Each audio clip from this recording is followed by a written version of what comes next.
Boa tarde, Conde. Boa tarde a todos os espectadores. Eu primeiro queria chamar a atenção, não sei se você pode rodar o vídeo aí outra vez. O Tarcísio diz uma coisa muito importante logo no início. Ele diz que este funcionário da ABIN foi trazido por ele para o Ministério em 2019 e que agora se encontraria em licença para tratar de assuntos particulares. Veja, é, portanto, alguém de enorme intimidade com Tarcísio, porque foi trazido por ele para trabalhar no Ministério em 2019, portanto, quase 4 anos de convivência. Não era um agente policial qualquer, mesmo que irregularmente cedido, vamos ver na resposta dele que ele fala que o funcionário é dele desde 2019. É logo no início da fala do Tarcísio. Se o Guilherme puder colocar o áudio também para a gente, ver esse trechinho. Estão sendo apuradas. E esse colega, no final das contas, que não tem nada a ver com inteligência, porque ele está afastado da BIM desde 2019, que eu levei ele para o Ministério da Infraestrutura. Mas ele é de carreira. De carreira, servidor de carreira. Da BIM. E licença para tratamento de interesse particular, conforme prevê o Estatuto dos Servidores Públicos Federais, a Lei 8.112. E ele pediu o seguinte: olha, apaga isso, apaga aquilo, sabe por quê? Já tá bom, obrigado, Guilherme. E aí, Fernando? Portanto, não era um simples agente de segurança. Era alguém extremamente qualificado do núcleo da campanha tarcisista. Pessoa de confiança do Tarcísio, né?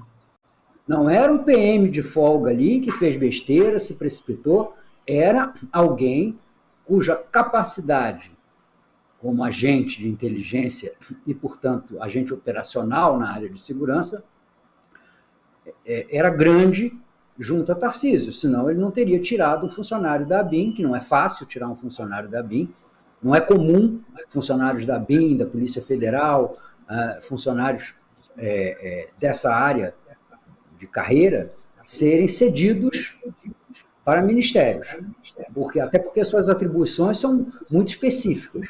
Tá? Muito bem. Então, o Tarcísio, primeiro, coloca esse personagem no núcleo da sua campanha. Não é simples acaso a presença dele ali. Ele era uma espécie de ministro da Defesa do Tarcísio. Era um big man. Em segundo lugar, o professor Tardelli falou, e é absolutamente óbvio, que essa história de que ia proteger as pessoas que estavam aparecendo nas imagens, pelo amor de Deus, essas pessoas estavam aparecendo lá no tal do Instituto Belezinha, ou lá como era o nome daquela instituição que eles foram inaugurar, e que transitaram por ali.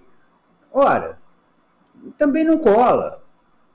Também não cola, até porque aconteceu um crime e todas as pessoas, se estiveram perto do local do crime, o que não é comprovado até agora, que o evento aconteceu próximo à comitiva do Tarcísio, mas em umas ruas no entorno, não procede essa alegação.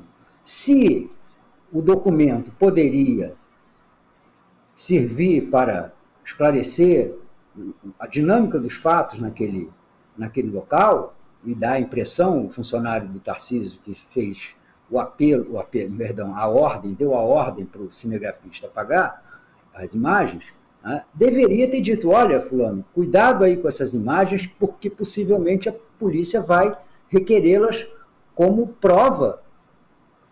Desde que eu me entendo como jornalista, profissional nenhum apaga as imagens por ordem de quem quer que seja. Tanto que quando tem algum confronto envolvendo cinegrafista, jornalismo de imagens e policiais, a polícia vai lá e tenta impedir de gravar, bota a mão na frente, ou quebra o celular, ou toma o celular, quando é uma pessoa do povo, tanto que o jornalista adverte: olha, eu sou jornalista, eu estou com câmera, não estou gravando com celular. Não é uma gravação de algum transeunte do local. Então, o Tarcísio se complicou. Mas pior ainda é a situação de São Paulo.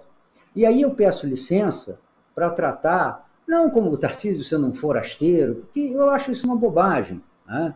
O Fernando Henrique Cardoso é carioca, nem por isso deixa de ser paulista, embora, ao contrário do Tarcísio, tenha uma vida acadêmica, profissional, de décadas na cidade. Mas ainda assim, né, São Paulo é feito por gente de múltiplas origens, né, étnicas, geográficas e sociais, então isso é uma bobagem. Mas o problema aí é que o Tarcísio vem carregando a estrutura do governo Bolsonaro, um governo que ninguém acredita que seja desvinculado das milícias. Um governo que tem uma história aqui no Rio de Janeiro de ligação com essa gente. E isso é muito grave. As milícias existem, e há milícias em São Paulo também, certamente haverá na Polícia Paulista setores de sombra, setores que atuam à margem da legalidade. Mas o Tarcísio vem dando indicadores muito sólidos de que ele quer não só a aliança, como a primazia dessa gente. Veja, qual é o primeiro grande projeto do Tarcísio na área de segurança pública? Retirar as câmaras que os policiais passaram no peito. Privar a investigação policial e o controle da atividade policial deste equipamento que permitiu que São Paulo reduzisse muito a letalidade policial. Então, não é uma questão de suposição, há um gesto do Tarcísio no sentido de favorecer o acobertamento de abusos policiais. Porque aquela câmara que funciona como uma proteção do policial no caso da ação correta, funciona também como uma testemunha no caso de uma ação abusiva. Então, foi por aí que Tarcísio começou. E agora, ele opera a sua campanha com um agente de segurança que ele não precisaria ter ao lado de si se não quisesse. Licença para tratar de assuntos particulares, como ele alega que o funcionário teve, significa que esse funcionário não recebe do Tesouro Público enquanto ele tiver nessa licença.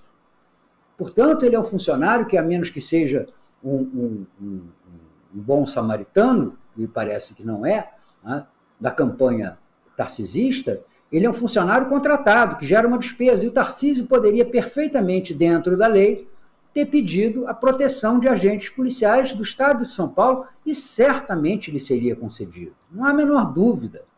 É impensável que um candidato a governador do Estado chegue para o governo e peça essa escolta policial. Isso é normal.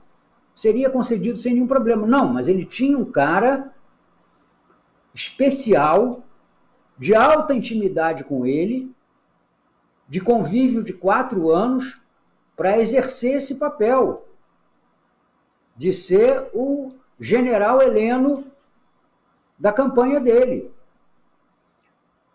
Então, este procedimento leva a um medo de que haja, neste caso, por estas vias, uma aproximação entre esses grupos parapoliciais, criminosos, extorsionistas, do governo do Estado, se for o caso da vitória que você mencionou como improvável, tomara que seja, de Tarcísio de Freitas.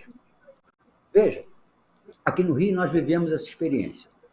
No final do governo Brizola, quando Moreira Franco se candidatou ao governo do Estado, explorando abusivamente a questão da segurança pública e prometendo, vejam vocês, prometendo acabar com a violência em 6 meses. A violência teve uma escalada imensa no governo Moreira Franco, nem é preciso falar. Mas fez aproximar do Palácio Guanabara uma série de grupos, policiais e não policiais, envolvidos com a criminalidade, seja com o extermínio, seja com a extorsão. No caso do extermínio, né, foi famoso a aproximação de policiais militares, oficiais da Polícia Militar, ligados aos grupos de extermínio que provocaram a chacina de Vigário Geral, né, dentro do próprio Palácio, exercendo funções dentro da estrutura policial do governo do Estado. E no entorno do governador veio a habitar uma figura chamada Nazareno Barbosa. Este Nazareno, que tinha sido se notorizado pelo fato de ter sido personal trainer do ex-presidente João Figueiredo, né, foi exercer funções semelhantes. Ele recebeu um cargo no Tribunal de Contas do Estado e uma assessoria, também cedido, né, no gabinete da Fundação Leão XIII, onde o titular era Nelson Moreira Franco, irmão do governador, para funcionar dentro do Palácio Guanabara como personal training do Moreira Franco. E este homem era um dos chefes, era um dos coordenadores daquilo que viria a ser um dos episódios policiais mais conhecidos na história do Rio de Janeiro, que foi o sequestro do Rubem Medina. O Rubem Medina foi sequestrado por um grupo de criminosos, quase todos eles já apagados nas queimas de arquivo hoje, que era integrado por um assessor pessoal do governador do Estado. Imiscuir essa gente no mais alto nível da governança estadual significa que eles conseguem expandir os seus tentáculos de comando para toda a administração pública. Então, São Paulo, que sempre teve uma polícia mais equilibrada que o Rio de Janeiro, não importa que tivesse, né, a rota como símbolo de uma polícia matadora, mas, no total, a Polícia Militar de São Paulo era uma polícia menos matadora que a Polícia do Rio de Janeiro. Tá? O número de mortes pela Polícia de São Paulo sempre foi menor do que o número de mortes pela Polícia do Rio de Janeiro, que tem um histórico, infelizmente, de violência. Ela fica sujeita a, amanhã, personagens misteriosos como esse, que só foram descobertos por um acaso e pela competência jornalística do pessoal do Intercept, que identificou este funcionário, passam a funcionar no gabinete do governador. Fala, Conde, eu estou...